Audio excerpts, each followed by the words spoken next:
The conference chamber floated in the dark silence of space above Proxima Centauri. Inside the massive station, representatives from 73 different alien species gathered in a circle that stretched nearly half a kilometer wide. The air hummed with translation devices working overtime to convert thousands of different languages into something each species could understand. At the center of this gathering stood Thaskaril, a towering insectoid whose carapace gleamed under the artificial lights. His compound eyes swept across the assembled delegates as he prepared to make the announcement that would change galactic history, Captain. Jake Morrison sat in his command chair aboard the human diplomatic vessel Horizon's Edge. His fingers drummed against the armrest in a steady rhythm that his crew had learned meant he was thinking hard about something. The ship hung in space 3,000 kilometers from the Council station, close enough to respond to any summons, but far enough to maneuver if things went wrong. Jake had been ferrying diplomats back and forth to Council meetings for 6 years now, and he had developed a sense for when things were about to get complicated. Today, that sense was screaming at him. The communication console beeped and Jake's first officer, Lieutenant Sam Parker, straightened in his seat. The young officer had only been with the crew for 8 months, but he had already proven himself capable under pressure. Sam's hand moved across the controls with practiced efficiency as he opened the channel. The Council's official seal appeared on the main view screen, a complex symbol representing the unity of dozens of worlds. Then Thaskarel's alien face replaced it, and Jake felt his stomach tighten. Ambassador Claire Hoffman stood in the human embassy's main hall when the transmission arrived. She had been reviewing reports from Earth about the latest colonial expansion efforts when her assistant rushed in with news that the Council had called an emergency session. Claire was a veteran diplomat who had spent 15 years negotiating with alien species, and she prided herself on staying calm under pressure. But something about the urgency in her assistant's voice made her pause. She straightened her jacket and walked quickly toward the communications room. The message was short and delivered without any of the usual diplomatic pleasantries. Humanity was to cease all colonization activities beyond the Sol system immediately. All human vessels were to return to Earth or face military consequences. Human faster-than-light technology was to be surrendered to Council oversight within 30 days. Any refusal would be considered an act of war against the entire Galactic Council. 17 major species had already signed the declaration, and more were expected to join within hours. Jake watched the color drain from his communications officer's face as she listened to the message. He had served in the military for 20 years before taking this diplomatic post, and he recognized the language being used. This was not a negotiation or a discussion. This was an ultimatum. He ordered his crew to begin plotting emergency jump coordinates back to Earth, while simultaneously sending an encrypted burst transmission to military command. Whatever happened next, the Horizon's Edge needed to be ready to move fast. Claire read through the declaration 3 times before she fully processed what she was seeing. The Council believed humans were too aggressive and too dangerous to be allowed free expansion among the stars. They cited humanity's history of warfare, the speed of human technological advancement, and what they called unpredictable and violent tendencies as justification for containment. The document used words like necessary precaution and galactic security, but the meaning was clear. Submit or be destroyed. Back on Earth in the underground command center beneath Geneva, President Henry Cole listened to the briefing with his hands folded on the conference table. He had been president for 3 years and had spent most of that time focused on economic development and colonial expansion. War with an alien coalition had always been a possibility, but most analysts had predicted it would not happen for at least another decade. The Council had moved faster than anyone expected. Admiral Lisa Grant stood at the head of the table presenting the military situation. She was a compact woman in her 50s with short gray hair and eyes that missed nothing. The holographic display behind her showed the current deployment of human forces across known space. 800 combat vessels ranging from small corvettes to massive battleships, 52 colony worlds with varying levels of defensive capabilities, 3 major shipyards producing new vessels at a steady rate. Against this, the Council could field an estimated 40,000 warships from 17 different species. The numbers looked terrible on paper. President Cole asked the obvious question about whether humanity should consider accepting the Council's terms. Several cabinet members nodded in agreement. The Secretary of Defense started to outline a possible negotiating position that would give up some territory in exchange for maintaining independence. But Admiral Grant raised her hand and the room fell silent. She explained that the intelligence estimates the Council was working with were approximately 8 years out of date. Human technology had advanced significantly in that time period.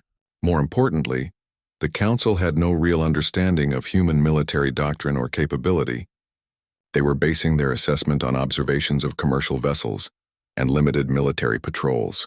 What they had not seen were the defense networks, the weapons platforms, the classified research programs, and the actual size of humanity's military production capacity. President Cole leaned back in his chair and studied the Admiral's face. He asked if she was saying humanity could win a war against a coalition of 17 alien species. Admiral Grant did not hesitate.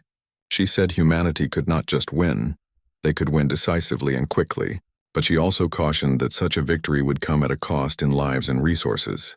The decision of whether to fight or submit was political, not military. The president looked around the table at his advisors. Some looked hopeful, others skeptical, and a few appeared terrified at the prospect of galactic war. He asked for a vote from his cabinet on whether to accept the Council's ultimatum or prepare for military action. The vote was split almost evenly. Cole drummed his fingers on the table for nearly a minute while everyone waited. Then he looked at Admiral Grant and told her to activate all defense protocols and begin moving the fleet into position. Humanity would not surrender. 12,000 light-years away on the Council station, Thaskaril received confirmation that the human government had been delivered the ultimatum. He turned to his fellow Council members and announced that humanity would likely capitulate within days.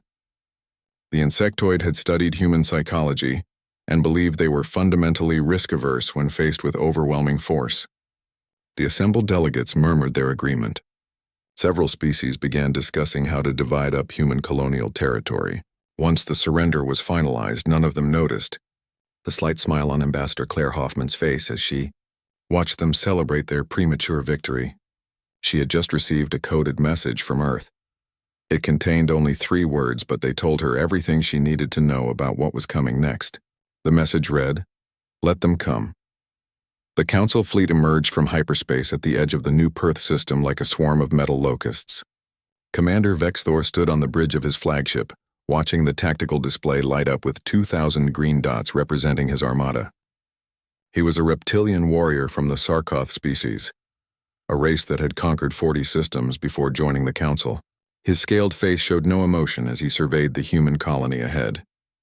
Intelligence reports indicated New Perth was a farming world with minimal defenses and a population of only 300,000. This would be an easy victory to start the war. Lieutenant Danny Price sat in the command center of Orbital Defense Platform 7, drinking cold coffee and watching the same tactical display from a very different perspective. He was 28 years old and had been stationed above New Perth for 2 years. Most people considered it a boring assignment, babysitting farmers and processing agricultural shipments. Danny had spent those 2 years running drills, checking systems, and preparing for a day he hoped would never come. His crew of 30 personnel moved quietly through their stations as the alarm klaxons began their steady wail. The Council fleet began its approach in a standard formation that military academies across a dozen species had taught for centuries. Vexthor divided his ships into 3 waves with heavy cruisers in front to absorb defensive fire, followed by destroyers to exploit any breaches, and finally carrier groups to mop up survivors. He had executed this same pattern in 15 previous battles, and it had never failed. The commander opened a communication channel and broadcast the standard surrender demand toward the human colony. Danny listened to the alien, voice promising mercy if the humans surrendered immediately, and certain death if they resisted. He looked at his tactical officer, a young woman named Karen Swift who had graduated top of her class from the Lunar Academy. Karen's fingers moved across her console and she gave him a nod. Every system was green and ready. Danny took a deep breath and activated the command frequency that connected him to E. Earth Military Command. Admiral Grant's face appeared on his screen and she asked him a simple question. He told her the enemy was in position and requested authorization to engage. The authorization came back in less than 5 seconds. Danny pressed 3 buttons in sequence and spoke a 12-digit code into his headset. Around New Perth, 200 objects that had been invisible suddenly became very visible indeed. The cloaked defensive satellites had been floating in carefully calculated positions throughout the system for 18 months. Each one carried enough firepower to destroy. A cruiser and their stealth technology made them undetectable until they powered up their weapons. Vexthor saw his tactical display suddenly fill with red, hostile contacts, and his mind struggled to process what his sensors were telling him. Where had 200 enemy platforms come from? His intelligence had shown only 3 small defense stations protecting the colony. He barked orders at his fleet commanders to scatter and engage, but the human weapons were already firing. Kinetic accelerators hurled projectiles at a significant fraction of light speed. Point defense lasers created a web of deadly light across space. Missile pods released their payloads in coordinated volleys that overwhelmed Council countermeasures. The first wave of Council ships died in the opening 30 seconds. Vexthor watched in horror as 200 heavy cruisers simply ceased to exist, replaced by expanding clouds of debris and frozen atmosphere. The second wave tried to return fire, but their targeting systems could not lock onto the human platforms. Some kind of electronic warfare was blinding his sensors and filling his displays with false readings. His communications officer shouted that they were being jammed across all frequencies. The fleet was effectively deaf and blind. Danny watched the tactical display with grim satisfaction as the enemy formation disintegrated. The satellites were performing exactly as designed, coordinating their fire through quantum-entangled communication links that could not be intercepted or jammed. He ordered his crew to focus fire on the enemy carriers and watched as another wave of kinetic rounds tore through the lightly armored ships. Fighter craft spilled into space like insects from a kicked nest, but they had nothing to do. There were no human ships to intercept. Karen reported that the enemy fleet was attempting to retreat, but their hyperspace engines needed time to charge. She asked for permission to pursue with the satellite network. Danny shook his head and told her to maintain defensive positions around the colony. Their job was to protect New Perth, not chase a broken enemy fleet into deep space. He did launch a spread of tracking beacons that attached themselves to fleeing Council ships. Intelligence would want to know where they ran. Vexthor managed to extract 600 ships from the disaster and jump back to hyperspace. He had lost 1,400 vessels in 17 minutes of combat. His flagship's bridge was filled with smoke from overloaded systems and the smell of fear from his crew. He slumped in his command chair and tried to understand what had happened. Human technology was not supposed to be this advanced. Their weapons were more powerful than anything the Council fielded. Their defensive systems were impenetrable. His career had just ended in the worst defeat his species had suffered in 3 centuries. On the Council flagship Eternal Wisdom, Supreme Commander Zathrak received Vexthor's initial battle report with disbelief. He was an elderly member of the Felthar species, floating in a tank of nutrient fluid that kept his aquatic body alive in the artificial environment. Zathrak had commanded Council fleets for 40 years and had never lost a major engagement. He reviewed the sensor data from the battle 3 times, looking for errors or exaggerations. The numbers did not change. 1,400 ships lost to an enemy that had not fielded a single spacecraft in the engagement. The Supreme Commander convened an emergency meeting of his War Council. Representatives from a dozen species appeared on holographic displays around the command center. They demanded explanations for the disaster at New Perth. Zathrak had none to give them. Human technology had been severely underestimated. Their weapons were generations ahead of what intelligence had predicted. He proposed pulling back all forward elements and reassessing the campaign before committing more forces.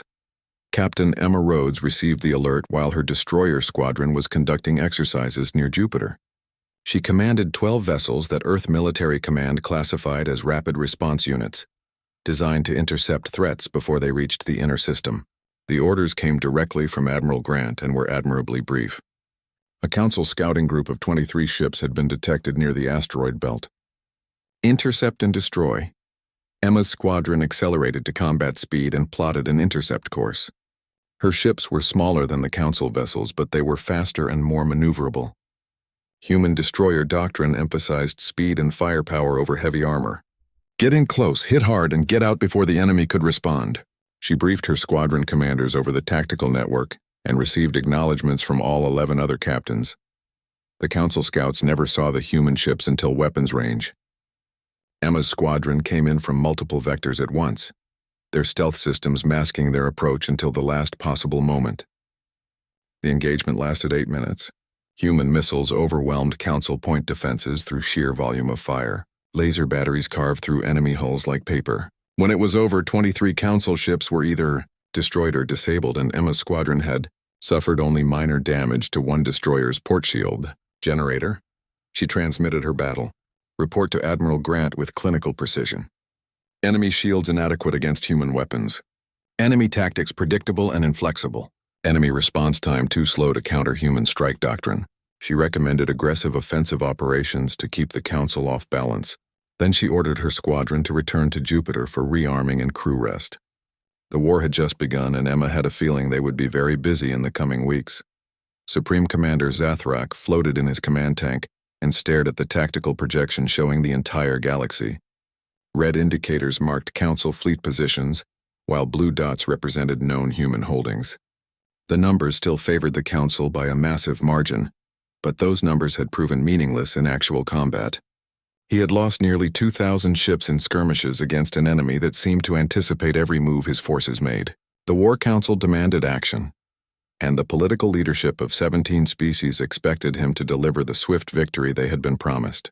Zathrak made his decision and began issuing orders to assemble the main battle fleet. Colonel Marcus Bell walked through the command bunker 3 kilometers beneath the Swiss Alps, reviewing status reports on his tablet. He commanded Earth's primary defense grid, a network of weapons platforms and sensor arrays that had been built in secret over the past 12 years.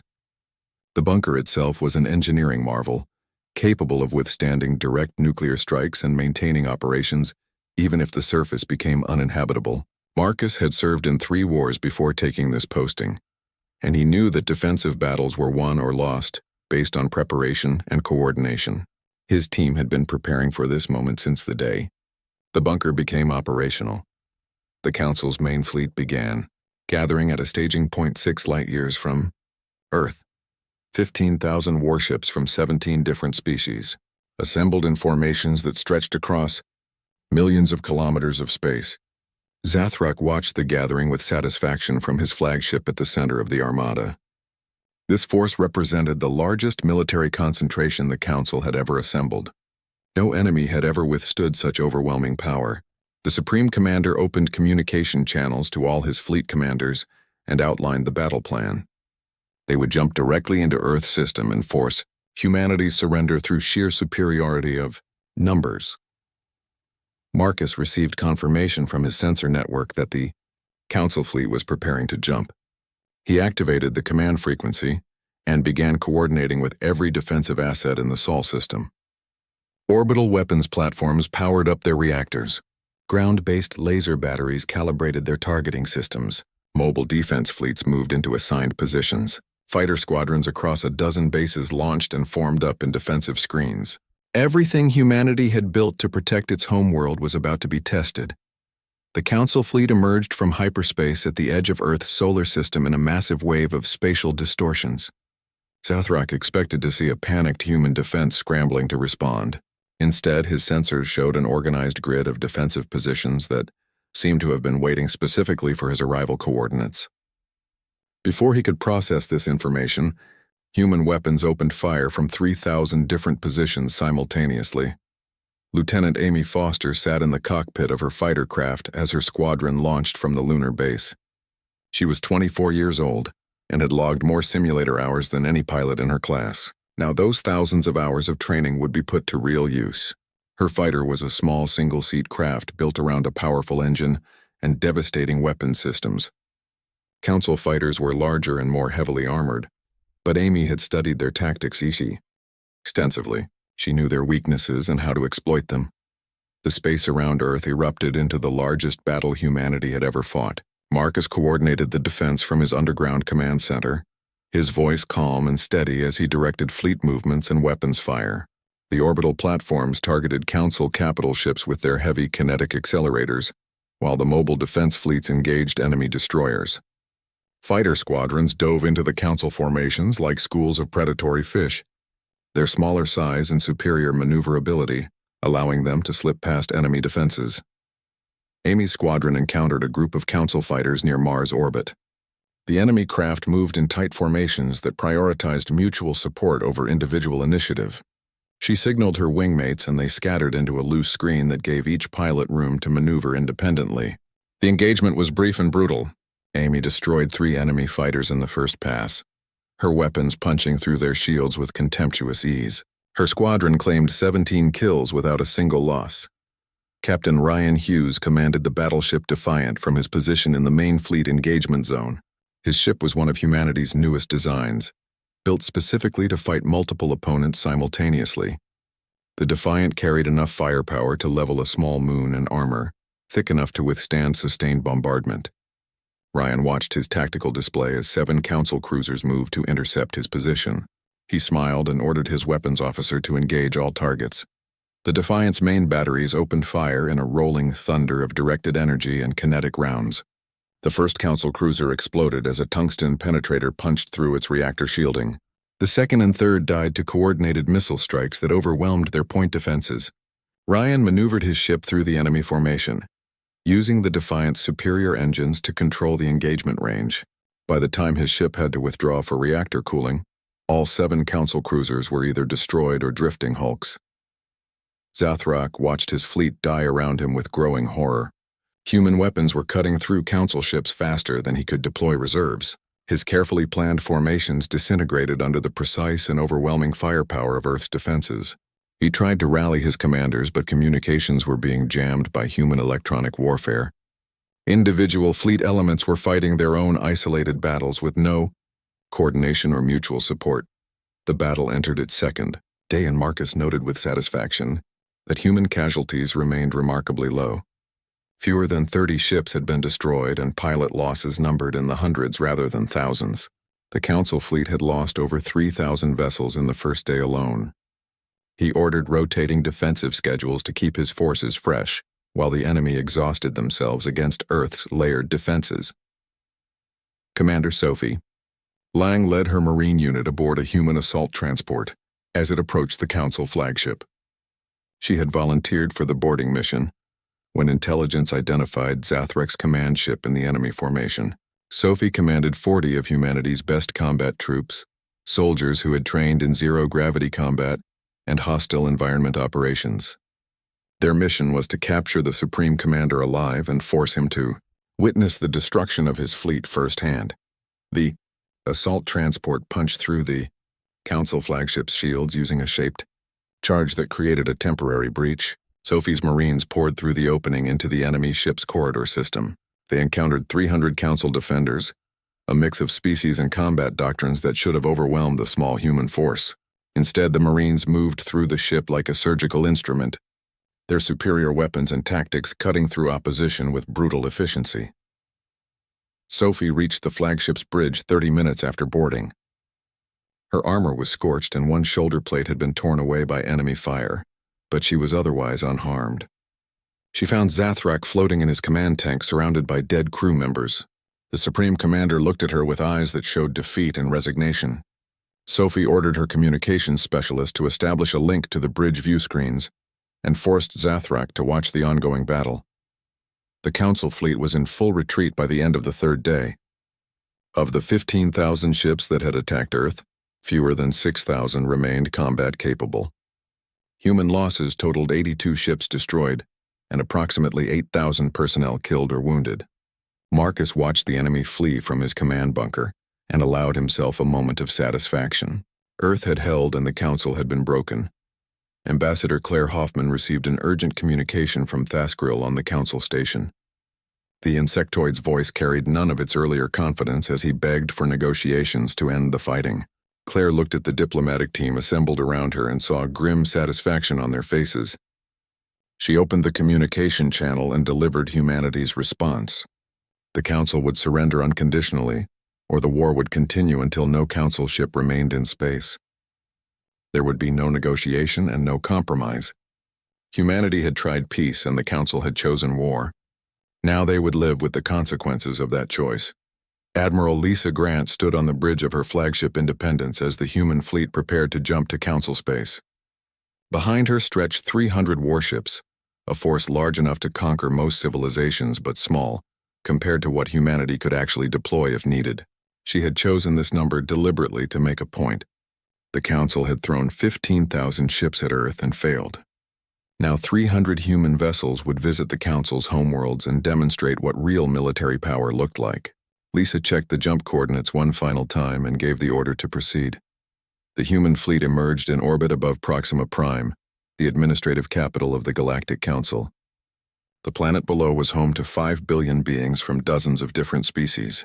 Massive orbital stations ringed the world, each one larger than most human cities.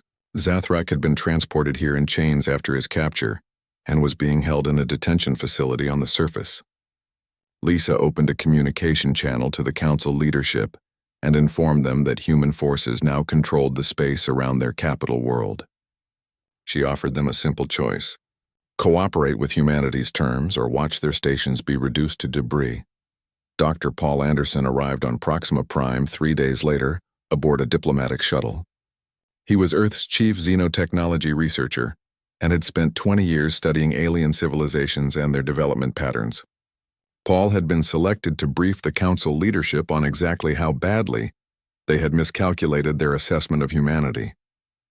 He walked into the Council's grand assembly hall carrying a data tablet and a presentation that would shatter everything the alien species thought they knew about humans. The Council representatives gathered in an emergency session filled the hall with nervous energy. Paul stood at the center podium and activated his presentation on the massive holographic displays that surrounded the chamber. He began with a simple question: when had the Council first detected human radio transmissions from Earth? A Felthar delegate answered that it was approximately 200 years ago. Paul nodded and explained that this was where their intelligence failure had begun. Humans had not just been broadcasting signals into space randomly. They had known for over a century that doing so would eventually attract attention from other civilizations. Every transmission had been carefully crafted to present humanity as primitive and non-threatening, while humans worked frantically to develop the technology needed to defend themselves. The Council had been watching exactly what humans wanted them to see. Paul displayed images of Earth's early space programs and explained how they had served dual purposes as both exploration and military. Development Thaskril interrupted to argue that human technology had genuinely been primitive 200 years ago. Paul agreed and then showed the progression of human advancement on his displays. He explained what the Council had failed to understand about human psychology and culture. Humanity had spent 10,000 years fighting wars against itself. Every major human civilization had developed sophisticated military technology and tactics through constant conflict. When humans finally achieved global cooperation, all that accumulated knowledge turned outward. Colonel Kate Sullivan took over the presentation to discuss military production capacity. She commanded logistics for Earth's space forces and had access to detailed information about humanity's industrial capabilities. Kate displayed holographic projections of human shipyards scattered across 50 star systems. The Council representatives leaned forward in shock as they saw the true scale of human manufacturing. The 800 warships they had detected before the war began represented less than 20% of humanity's actual military strength. Kate explained that human shipyards could produce 300 new warships per month when operating at full capacity. In the 4 months since the Council had declared war, humanity had built over 1,000 additional vessels. The fleet currently orbiting Proxima Prime was merely a small fraction of what humanity could deploy. She had classified footage of massive construction facilities, where hull sections were assembled by automated systems working around the clock. The Council had believed they were facing a minor power with limited resources. They had actually challenged a manufacturing juggernaut. Captain Nick Freeman escorted a group of Council observers to one of humanity's research facilities on a moon orbiting Jupiter. Nick had served in military intelligence before transferring to diplomatic security, and he knew exactly how to present information for maximum psychological impact. The observers included representatives from 5 different Council species, all of them experts in military technology. They followed Nick through corridors lined with laboratories, where human scientists worked on projects that would determine the future of warfare. The first lab contained weapons, development for kinetic accelerators. Nick explained that the current generation of human kinetic weapons could punch through any known shield technology at ranges exceeding 1 million kilometers. The next generation under development would triple that range and double the projectile velocity. The Council observers took notes frantically as they realized how far behind their own weapons programs had fallen. The second lab focused on defensive systems. Human shield technology used a multi-layered approach that combined electromagnetic fields, ablative armor, and reactive countermeasures. Nick showed them test footage of prototype shields withstanding sustained bombardment from weapons that would have vaporized Council capital ships. One of the observers asked why humans had not deployed these advanced systems during the recent battles. Nick smiled and explained that Earth's defenses had used third-generation technology. The current generation being installed on new vessels was 2 steps beyond that. The third lab made the Council observers visibly uncomfortable. Nick led them into a chamber where scientists monitored weapon systems classified as strategic deterrents. These were devices humanity had built, but deemed too destructive to deploy under normal circumstances. Planet crackers that could shatter worlds, stellar converters that could destabilize stars, relativistic missiles that traveled at 90% light speed and could obliterate entire fleets. Nick explained carefully that humanity had no desire to use these weapons but had developed them as insurance against existential threats. General Alex Turner met with Zathrak in the detention facility where the former Supreme Commander was being held.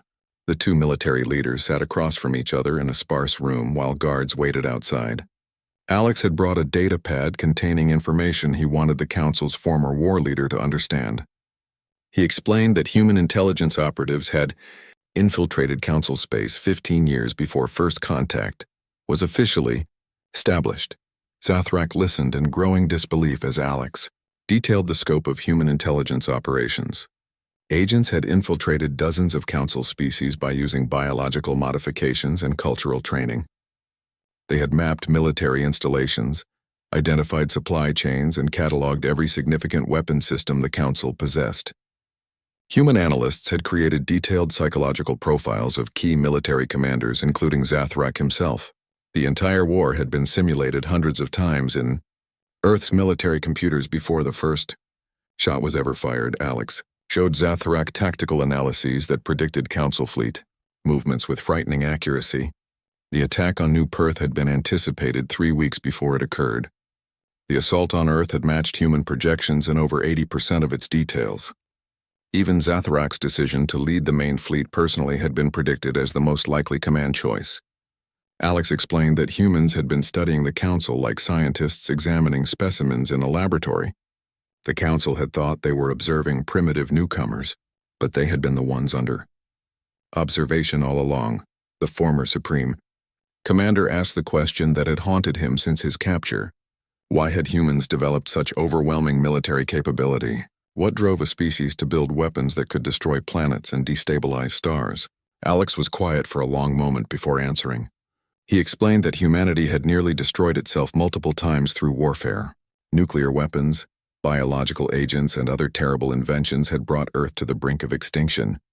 Humans had learned through bitter experience that the only way to ensure peace was to be so overwhelmingly powerful that no enemy would dare attack. Zathrak absorbed this information and realized the fundamental mistake the Council had made. They had seen human aggression as a weakness when it was actually humanity's greatest strength. Humans had turned their violent history into the foundation of an invincible military machine. The Council had declared war on a species that had spent thousands of years perfecting the art of destruction. Alex stood to leave and told Zathrak that he would be released soon. Humanity wanted the Council to understand what had happened, but held no grudges against individual soldiers who had simply followed orders. The war was over, and now came the harder work of building a lasting peace. The treaty negotiations took place aboard the Horizon's Edge while Captain Jake Morrison maintained position between Earth's fleet and the Council station. Ambassador Claire Hoffman sat at the head of a long conference table surrounded by her diplomatic team, while Council representatives occupied the opposite side. The atmosphere was tense but civil, as Claire methodically dismantled the political structure that had governed the galaxy for 5,000 years.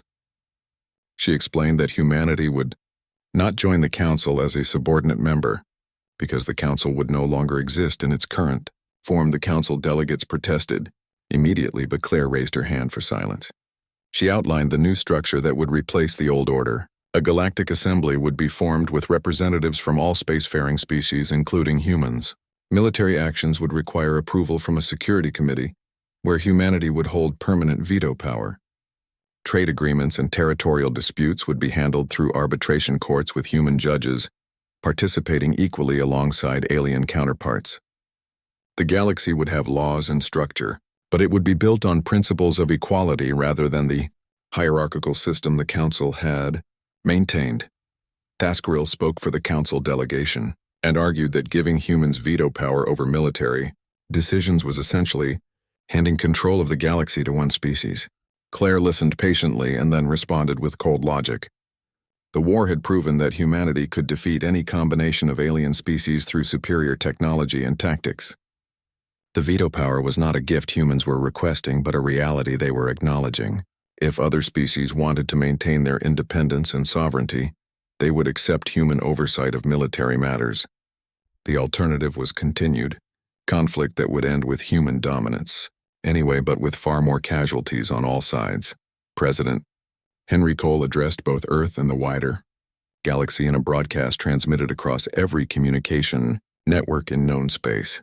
He stood in the White House briefing room wearing a simple suit and spoke without notes or prepared remarks. Henry explained humanity's philosophy in terms that every species could understand. Humans did not want to conquer or dominate other civilizations. They wanted to explore, trade, and learn from the diverse cultures scattered across the stars. But humanity would never again allow itself to be threatened or contained by others. The president talked about human history and the lessons Earth had learned through centuries of warfare. Peace was not achieved through weakness or submission, but through strength and mutual respect. The galaxy could either work with humanity as equals or be left behind as humans continued their expansion into unexplored space. Henry emphasized that the choice belonged to each individual species, and that humanity would respect whatever decisions they made. But he also made clear that any future aggression toward human interests would be met with overwhelming force.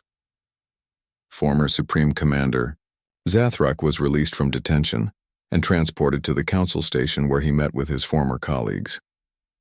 He looked older somehow, despite only 4 months having passed since his capture. The council leadership wanted to understand what had happened and why their military had failed so catastrophically. Zathrak explained everything he had learned from General Alex Turner about human intelligence operations and military preparation.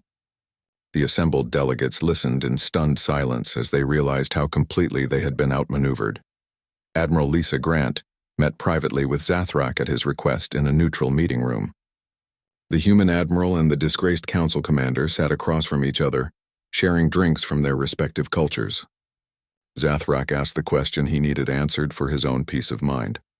Why had humans developed such overwhelming military capability when they claimed to want peace? Lisa's answer was simple and direct. Humans had spent 10,000 years fighting each other and had learned to be exceptionally good at warfare. When humanity finally achieved global unity, all that accumulated knowledge and innovation turned outward to the stars. She explained that every human child grew up learning about the wars that had nearly destroyed Earth. The nuclear standoffs, the biological weapons scares, and the countless conventional conflicts that had killed billions over the centuries. Those lessons had created a species-wide determination to never be vulnerable again. When humans reached the stars and discovered they were not alone, the first priority had been ensuring that no alien threat could do to humanity what humans had almost done to themselves. The result was a military machine built on thousands of years of hard-won experience. Zathrak absorbed this explanation and realized something profound. The council had made the mistake of judging human danger based on their technology level rather than their psychology. Humans were not dangerous because they had advanced weapons. They were dangerous because they understood warfare at a fundamental level that most species never developed. The council had evolved in a galaxy where military conflicts were relatively rare and usually resolved through negotiation. Humans came from a world where war was constant and survival required absolute mastery of violence. 5 years passed and the galaxy adjusted to its new reality. The Galactic Assembly met regularly on a neutral station built cooperatively by human and alien engineers. Trade routes expanded as species that had been wary of each other found common ground under human arbitration. Military conflicts did not disappear entirely, but they became smaller and more localized. The human veto power was used sparingly, but its existence alone prevented the kind of large-scale warfare that had characterized previous eras. Captain Danny Price, now promoted to his rank, commanded a joint exploration vessel called the Pioneer. His crew included 42 members from a dozen different species, including a young insectoid named Veskin, who served as the ship's science officer. Veskin was Thaskrill's nephew, and had specifically requested assignment to a human vessel to better understand the species that had reshaped galactic politics. Danny had approved the assignment and found the young insectoid to be intelligent and eager to learn. The Pioneer pushed beyond the borders of known space, searching for new worlds and new civilizations. Danny sat in his command chair watching the stars stream past on the view screen, while his diverse crew worked at their stations. Lieutenant Karen Swift served as his first officer and handled day-to-day operations with the same efficiency she had shown during the defense of New Perth. The ship's mission was peaceful exploration, but it carried enough weapons to defend itself against any threat. That combination of peaceful intent backed by overwhelming capability had become the hallmark of human presence in the galaxy. Veskin approached Danny during a quiet moment on the bridge and asked a question that had been bothering him. The young insectoid wanted to know if humans still prepared for war, even though peace had been established.